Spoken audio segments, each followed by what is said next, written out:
Çatalhöyük est la plus ancienne ville au monde. Située près de Konya en Turquie, elle fut la première ville agricole à voir le jour. Nous sommes au tout début du néolithique. Les archéologues ont découvert des symboles et des mœurs qui nous semblent bien étranges aujourd'hui.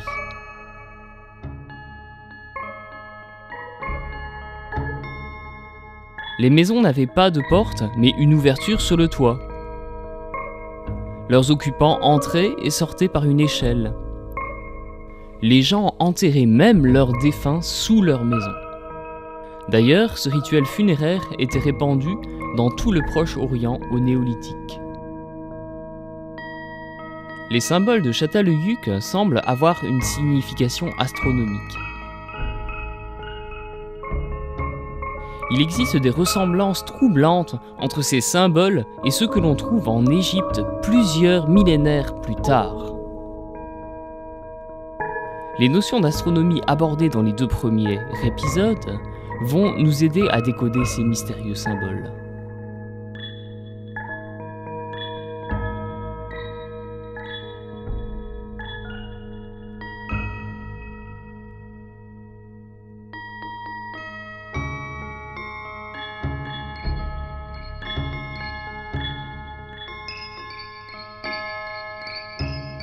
Alors, on a cette étoile à 6 branches qui ressemble à un papillon.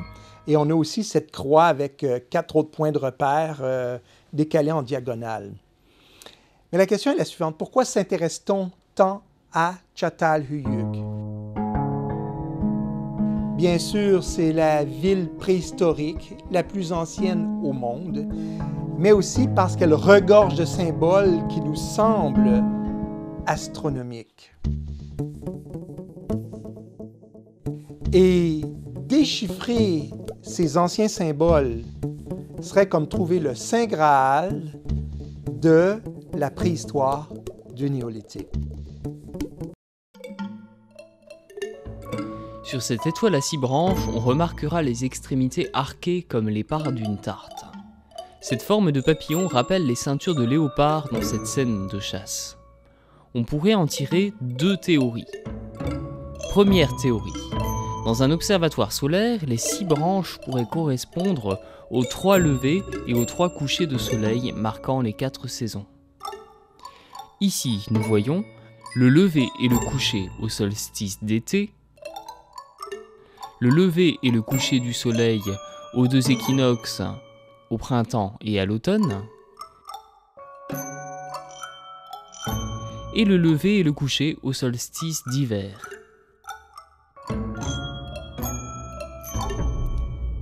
Mais que signifie la présence des 2 parts de tarte de couleur foncée? Leur présence semble indiquer les 2 sections angulaires où on ne verra jamais de lever ou de coucher du soleil à l'horizon.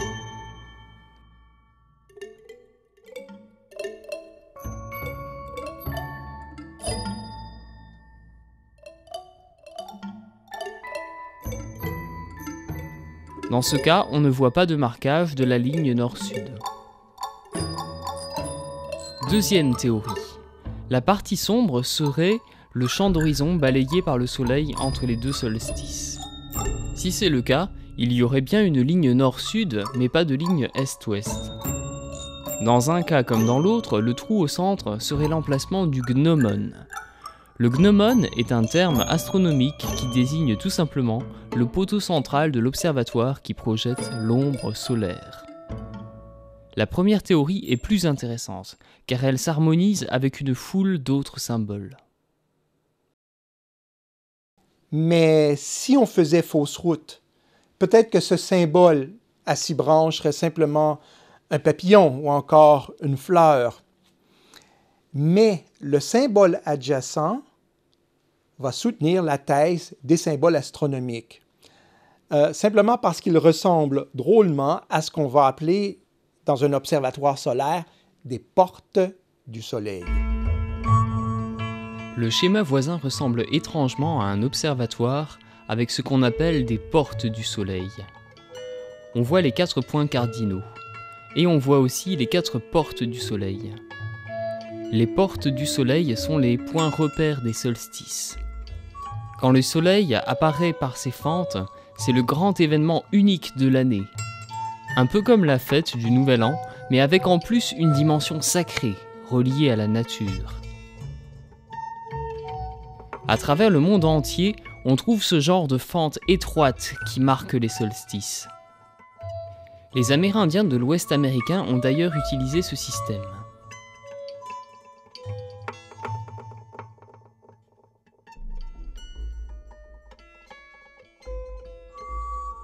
Les anciens mythes racontent comment ces fentes dans les rochers sont comme les portes de la vie et de la mort.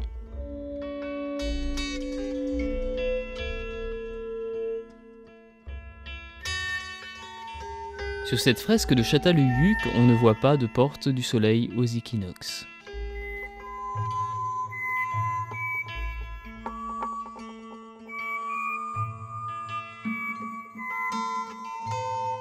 Revenons à notre symbole de cette étoile à 6 branches et aussi de nos personnages qui portent des ceintures de peau de léopard. Ce symbole semble faire écho jusqu'en Égypte.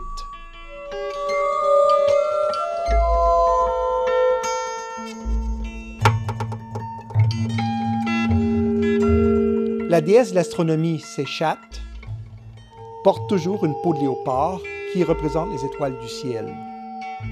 Elle a d'ailleurs un hiéroglyphe spécialement pour son nom, pour prononcer le mot Séchat. Elle le porte toujours sur la tête.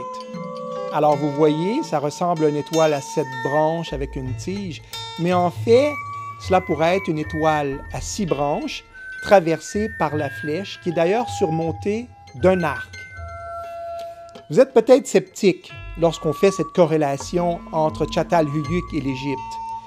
Comme nous allons voir, l'arc et la flèche sont des symboles omniprésents chez tous les peuples du monde entier pour exprimer un phénomène astronomique. On la retrouve même en Amérique du Nord chez les Amérindiens. Dans un prochain épisode, nous verrons comment, aux 4 coins du monde, nos ancêtres utilisaient l'arc et la flèche pour illustrer l'axe du ciel, dont le mouvement gouverne les saisons. Observez le parcours de l'ombre du soleil projeté par le gnomon.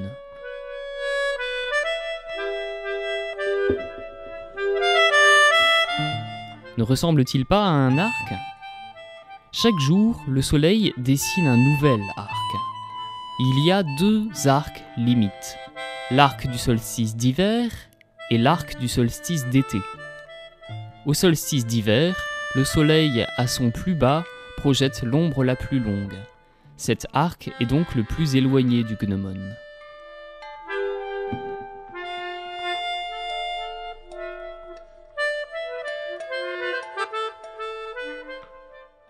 Au solstice d'été, le soleil à son plus haut projette l'ombre la plus courte. Cet arc est donc le plus proche du gnomon.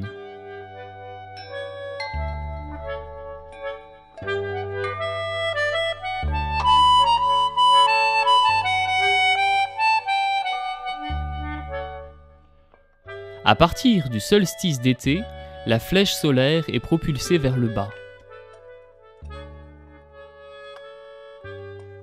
On dirait même que c'est l'arc du solstice d'hiver qui l'attire. À partir du solstice d'hiver, la flèche solaire est propulsée vers le haut. Cette fois-ci, c'est l'arc du solstice d'été qui l'attire. Notre ancêtre, ce bon chasseur, savait qu'une flèche pivote toujours sur elle-même. D'ailleurs, ce mouvement rotatif stabilise sa trajectoire. Dans notre observatoire, ces traces de l'ombre solaire peuvent aussi être symbolisées par des cornes.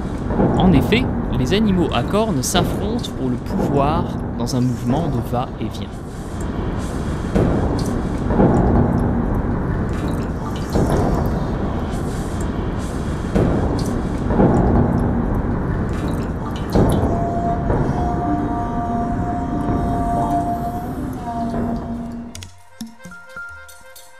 Aux 2 solstices, les forces de l'ombre et de la lumière s'équilibrent puis s'inversent. C'est un puissant symbole de lutte entre la mort et la vie, entre l'hiver et l'été. En Crète, la civilisation minoenne utilisait la hache à 2 tranchants pour illustrer la totalité des parcours de l'ombre.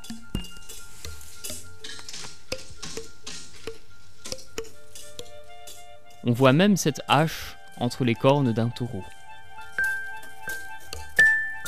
Pour de nombreux peuples, la vie d'une personne était comme la course du soleil. La naissance est comme un lever de soleil, au midi l'homme est dans sa pleine vigueur, et au coucher vient la mort. La tête ou le visage d'une personne est vu comme un soleil. Mais sa pensée intérieure, elle, est comparée au ciel nocturne qui cache le soleil. Tout comme la lune, la pensée d'un homme est tantôt cachée, tantôt dévoilée. À la naissance, on voit la tête du nouveau-né sortir du sein maternel, la terre. La longueur du corps suit donc la course du soleil d'est en ouest. Et tout comme le soleil s'éteint à l'horizon ouest, notre vie s'y éteindrait. L'homme retourne à la terre d'où il est sorti. Aussi, la tête était vue comme le berceau de l'âme ou de l'esprit. Alors jusqu'ici, nous avons fait de l'astronomie et un peu d'archéologie préhistorique, avec une corrélation entre les deux. La question est la suivante. Existerait-il une civilisation dans ce monde qui aurait préservé la mémoire écrite d'un ancien culte exercé dans la nature, sur l'herbe, sous la voûte étoilée? Eh bien, nous pensons que ce livre existe, ce serait le Rig Veda, qui serait le livre le plus ancien de l'Inde.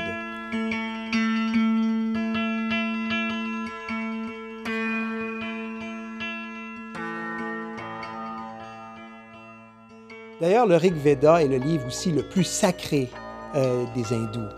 Il est le fondement même de la religion de l'hindouisme. On croit bien qu'il aurait été transmis de façon orale bien avant l'invention de l'écriture sur Terre. Vous pensez certainement que l'hindouisme a toujours été une religion très complexe depuis son origine. C'est-à-dire une religion avec des milliers de dieux, des milliers de temples, de gourous, de ashrams et de prêtres. Détrompez-vous. Les spécialistes du Rig Veda semblent y voir une forme de monothéiste, dans lequel on trouve un dieu céleste avec différents noms et différentes descriptions, différentes formes. Curieusement, on ne retrouve pas de description de la réincarnation. On ne parle pas de réincarnation. C'est un recueil de psaumes dans lequel le culte est exercé sur le gazon et les prêtres sont de simples pères de famille. C'est un culte céleste, solaire, mais avec beaucoup de notions d'astronomie. C'est omniprésent dans le Rig Veda. Les académiciens s'entendent à dire que le Rig Veda, le livre de l'Avesta chez les Perses, de l'Edda chez les Norses, du Kalevala chez les Finlandais, ont une source commune qui remonterait à la préhistoire. On retrouve même des éléments symboliques très proches de la mythologie de la Mésopotamie, de l'Égypte et même de la Chine.